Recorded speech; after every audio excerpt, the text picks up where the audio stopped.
आपके YouTube channel एके ज्ञान पिपासा में आप सभी का फिर से हार्दिक स्वागत है। आज हम लोग शुरू करेंगे पर्यावरण पर।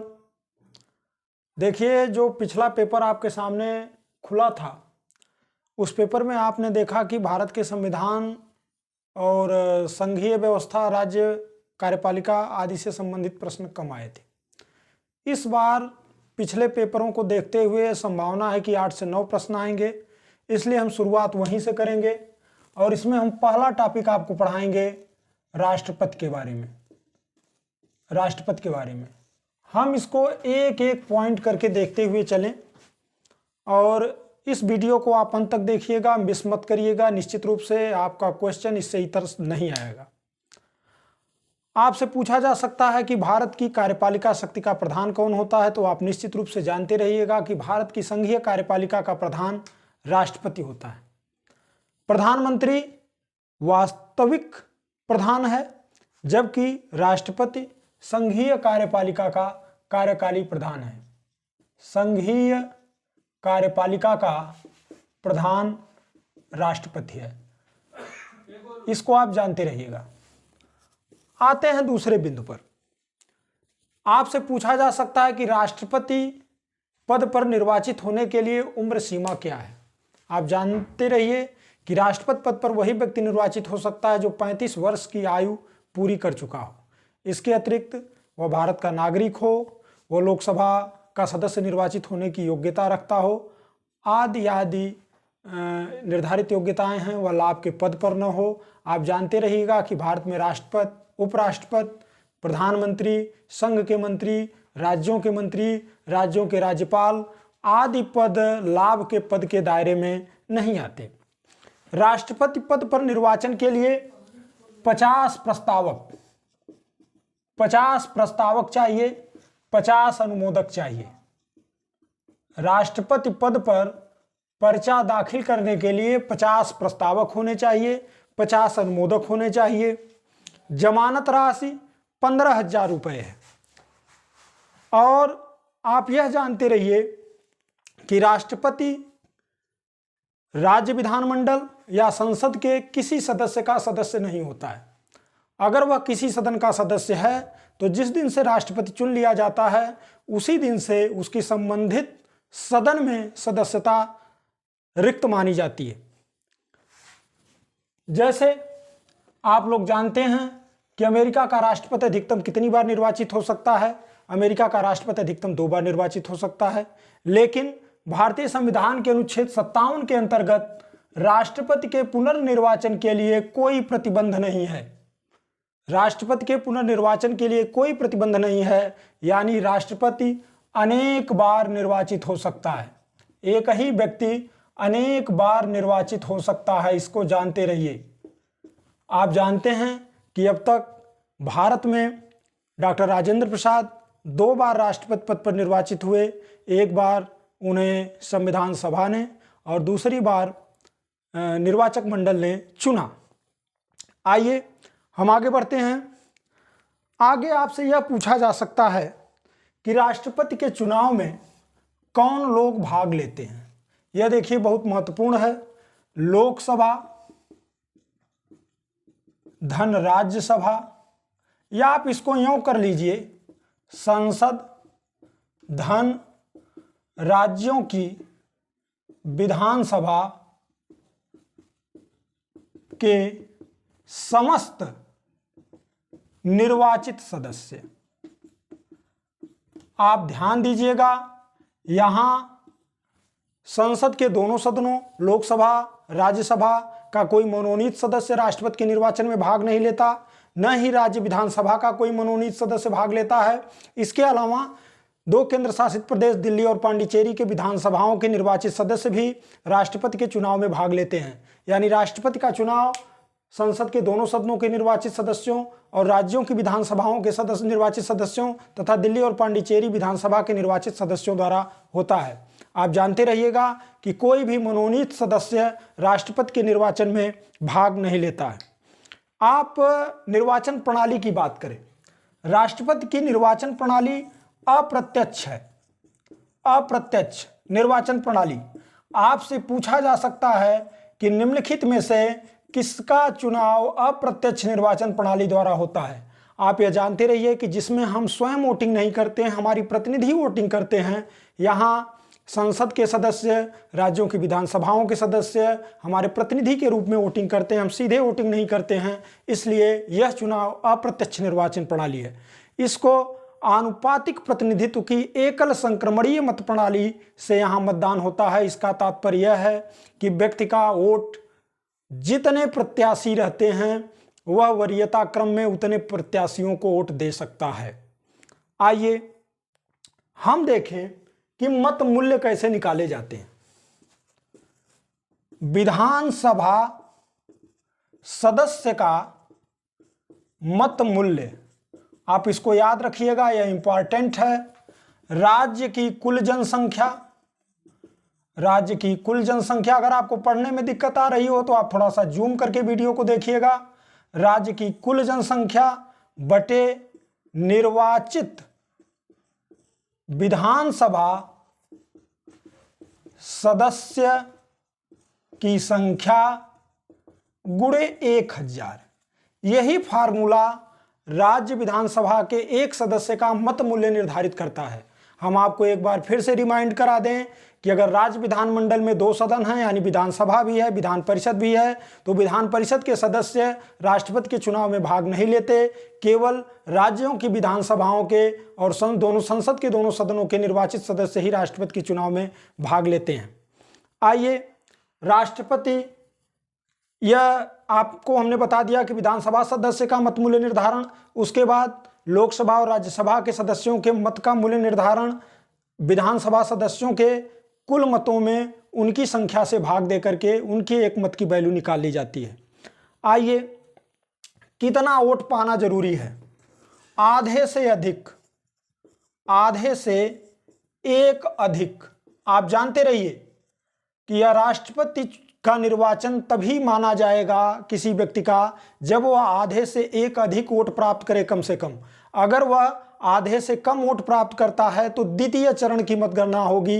यानी द्वितीय चरण का मतगणना का तात्पर्य है कि द्वितीय वरीयता के मतों की गणना की जाएगी। हम बहुत डिटेल में नहीं जाएंगे क्योंकि आपकी परीक्षा का आधार केवल इंटरमीडिएट है। अब आइए देखते हैं राष्ट्रपति की पदावधि क्या है। पदावधि, राष्ट्रपति अपने पद पर 5 वर्ष, शपथ ग्रहण से 5 वर्ष तक अपने पद पर रह सकता है, लेकिन बीच में वह चाहे तो किसी भी समय उपराष्ट्रपति को संबोधित कर इस्तीफा दे सकता है। और उपराष्ट्रपति, अगर राष्ट्रपति इस्तीफा देता है तो उसकी सूचना तत्काल लोकसभा अध्यक्ष को देगा। आप जानते रहिए कि राष्ट्रपति का पद अगर 5 वर्ष तक पूर्ण हो चुका है, उसका कार्यकाल 5 वर्ष से ज़्यादा हो रहा है और नए राष्ट्रपति का चुनाव नहीं हुआ है, तो वहाँ उपराष्ट्रपति कार्यकारी राष्ट्रपति के रूप में कार्य नहीं करता, बल्कि राष्ट्रपति अपने पद पर लगातार बना रहेगा जब तक अगला राष्ट्रपति निर्वाचित होकर के नहीं आ जाएगा। उपराष्ट्रपति कार्यकारी राष्ट्रपति के रूप में केवल त्यागपत्र मृत्युवादी स्थितियों में कार्य करता है। 5 वर्ष का कार्यकाल पूरा होने के बाद भी जो राष्ट्रपति रहता है उसी का पद निरंतर चलता रहता है जब तक कि अगला राष्ट्रपति आ नहीं जाए। आप यह जानते रहिए कि अनुच्छेद 61 में महाभियोग प्रक्रिया का वर्णन है। अनुच्छेद 61 में महाभियोग प्रक्रिया का वर्णन है जिसके द्वारा राष्ट्रपति को उसके पद से हटाया जा सकता है। हम महाभियोग प्रक्रिया के बारे में आपको बता देते हैं, आप केवल सुन लीजिए, आपको याद रहेगा, बहुत ज़्यादा पढ़ने की जरूरत नहीं है। राष्ट्रपति के विरुद्ध महाभियोग प्रक्रिया संसद के दोनों सदनों में से किसी भी सदन में लाई जा सकती है। उसकी 14 दिन पूर्व की सूचना होनी चाहिए। इसके अतिरिक्त संबंधित सदन के अगर 2/3 सदस्य उस प्रस्ताव को पारित कर देते हैं तब वह प्रस्ताव दूसरे सदन में जाता है, और अगर दूसरा सदन भी उसी प्रकार से उस प्रस्ताव को पारित कर दे तो उसी समय से राष्ट्रपति का पद रिक्त समझा जाता है। यहाँ ध्यान देने योग्य बात यह है कि दूसरे सदन में राष्ट्रपति अपनी सफाई देने के लिए स्वयं उपस्थित हो सकता है या अपने किसी प्रतिनिधि को वहाँ भेज सकता है। आइए, अगला प्रश्न यह उत्पन्न होता है कि राष्ट्रपति को शपथ कौन दिलाता है। यह क्वेश्चन आपसे परीक्षा में पूछा जा सकता है कि राष्ट्रपति को शपथ कौन दिलाता है। तो राष्ट्रपति को शपथ उच्चतम न्यायालय यानी सुप्रीम कोर्ट का मुख्य न्यायाधीश और मुख्य न्यायाधीश की अनुपस्थिति में ज्येष्ठतम न्यायाधीश, मुख्य न्यायाधीश या मुख्य न्यायाधीश की अनुपस्थिति में सुप्रीम कोर्ट का ज्येष्ठतम न्यायाधीश उसे उसके पद की शपथ दिलाता है। आप जानते हैं कि राष्ट्रपति के चुनाव संबंधी विवादों का निर्णय भी सुप्रीम कोर्ट द्वारा ही किया जाता है। राष्ट्रपति सुप्रीम कोर्ट के, हाई कोर्ट के, भारत के नियंत्रक एवं महालेखा परीक्षक, वित्त आयोग, राजभाषा आयोग, अल्पसंख्यक आयोग, पिछड़ा वर्ग आयोग, अनुसूचित जाति जनजाति आयोग आदि प्रमुख अध्यक्षों और सदस्यों की नियुक्ति करता है। अंतर्राज्यीय परिषद का गठन भी अनुच्छेद 263 द्वारा राष्ट्रपति द्वारा ही किया जाता है। एक चीज बहुत महत्वपूर्ण आपको बता दें कि राष्ट्रपति संसद का अभिन्न अंग होता है। संसद का गठन लोकसभा, राज्यसभा और राष्ट्रपति से मिलकर होता है। हमने बताया कि राष्ट्रपति संसद के किसी सदन का सदस्य नहीं है, लेकिन संसद का गठन राष्ट्रपति से मिलकर के होता है। वह संसद का अभिन्न अंग है।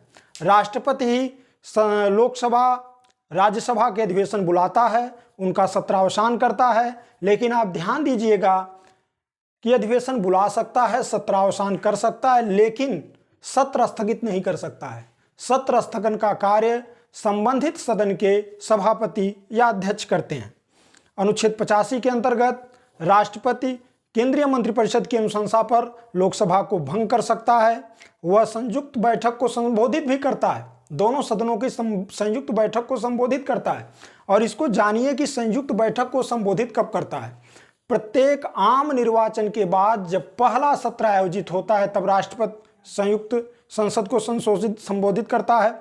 इसके अलावा प्रत्येक वर्ष के पहले सत्र में वह दोनों सदनों की संयुक्त बैठक को संबोधित करता है। राष्ट्रपति किसी विधेयक के संबंध में अनुच्छेद 108 का प्रयोग करते हुए संयुक्त बैठक बुला सकता है। आप सभी जानते हैं कि इस प्रकार की संयुक्त बैठक की अध्यक्षता प्रधानतः लोकसभा अध्यक्ष द्वारा की जाती है। राष्ट्रपति राज्यसभा में 12 सदस्यों का मनोनयन भी करता है, इसको आप जानते रहिए। अब हम एक महत्वपूर्ण बात आपको बताने जा रहे हैं।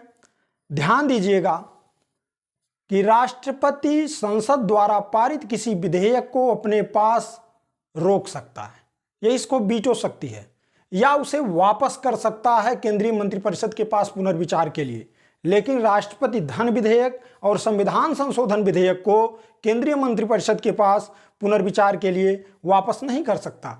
अनुच्छेद 200 में अगर राज्यपाल ने राज्य विधानसभा द्वारा, राज्य विधानमंडल द्वारा पारित किसी विधेयक को राष्ट्रपति की मंजूरी के लिए भेज दिया है और संबंधित राज्य विधानमंडल ने उस प्रस्ताव को पुनः पारित करके राज्यपाल के माध्यम से राष्ट्रपति के पास भेजा, तो यहां राष्ट्रपति मंजूरी देने के लिए स्वतंत्र है, वह मंजूरी दे या मंजूरी न दे। लेकिन अगर संसद ने पुनः पारित करके राष्ट्रपति के पास भेजा है किसी प्रस्ताव को, तो उस पर राष्ट्रपति को मंजूरी देने ही पड़ती है।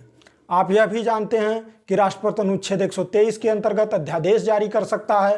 राष्ट्रपति का अध्यादेश अधिकतम 6 माह तक, यह देखिए बहुत इंपॉर्टेंट है कि अधिकतम 6 माह तक प्रवर्तन में रह सकता है। कैसे? क्योंकि संसद की 2 बैठकों के मध्य अधिकतम समय जो होता है वह 6 महीने का होता है और बैठक प्रारंभ होने के 6 सप्ताह के अंदर इसको विधेयक के रूप में प्रस्तुत करना होता है, अन्यथा यह अध्यादेश स्वतः समाप्त हो जाता है। राष्ट्रपति की क्षमादान की भी शक्ति प्राप्त है, वह मृत्युदंड को भी क्षमा कर सकता है। लेकिन राज्यपाल राज्य विधि के विरुद्ध किए गए किसी अपराध के लिए मृत्युदंड को क्षमा नहीं कर सकता। आप जानते हैं कि राष्ट्रपति तीनों सेनाओं का प्रधान सेनापति भी होता है। अनुच्छेद 352 के अंतर्गत, अनुच्छेद 352 के अंतर्गत यह बहुत इंपॉर्टेंट है, राष्ट्रपति राष्ट्रीय आपातकाल की घोषणा कर सकता है। राष्ट्रीय आपातकाल केवल 3 परिस्थितियों में होती है: युद्ध, बाह्य आक्रमण या सशस्त्र विद्रोह। आंतरिक अशांति शब्द को प्रतिस्थापित कर दिया गया है 44वें संविधान संशोधन द्वारा केवल 3 स्थितियों में: युद्ध, बाह्य आक्रमण या सशस्त्र विद्रोह। और ऐसे प्रस्ताव का 1 महीने के अंदर संसद से अनुमोदन अनिवार्य है। अब तक 3 बार राष्ट्रीय आपातकाल लागू है। 3 बार राष्ट्रीय आपातकाल भारत में लागू हुआ है। आप जानते रहिएगा 1962, 1971 और 1975 यह आंतरिक अशांति के नाम पर लागू कर दिया गया था। अनुच्छेद 356 के तहत, अनुच्छेद 356 के अंतर्गत यह राज्य में राष्ट्रपति शासन लागू होता है। राज्य में राष्ट्रपति शासन लागू होता है। यहां देखिए, राज्यपाल की अनुशंसा पर केंद्रीय मंत्रिपरिषद की सिफारिश पर, राज्यपाल की अनुशंसा पर केंद्रीय मंत्रिपरिषद की सिफारिश पर राष्ट्रपति राज्य में राष्ट्रपति शासन लागू करता है और इसे संसद से 1 माह के अंदर अनुमोदन करा लेना होता है। 2 माह के अंदर इसका अनुमोदन करा लेना होता है। अनुच्छेद 360 के अंतर्गत राष्ट्रपति वित्तीय आपातकाल की भी घोषणा कर सकता है। हम राष्ट्रपति के पद से संबंधित कुछ रोचक तथ्यों की तरफ आपका ध्यान आकर्षित कराना चाहेंगे। रामनाथ कोविंद जो वर्तमान में भारत के राष्ट्रपति हैं, यह भारत के 17वें राष्ट्रपति हैं। आप ध्यान दीजिएगा, रामनाथ कोविंद भारत के 17वें राष्ट्रपति हैं। दूसरे दलित समुदाय से आने वाले राष्ट्रपति हैं। दलित समुदाय से आने वाले पहले राष्ट्रपति थे के.आर. नारायणन। के.आर. नारायणन दलित समुदाय से आने वाले पहले राष्ट्रपति थे।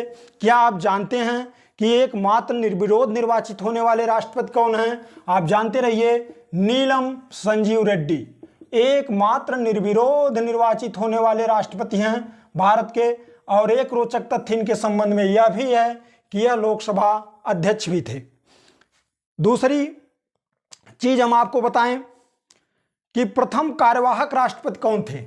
भारत के पहले कार्यवाहक राष्ट्रपति बीबी गिरी थे।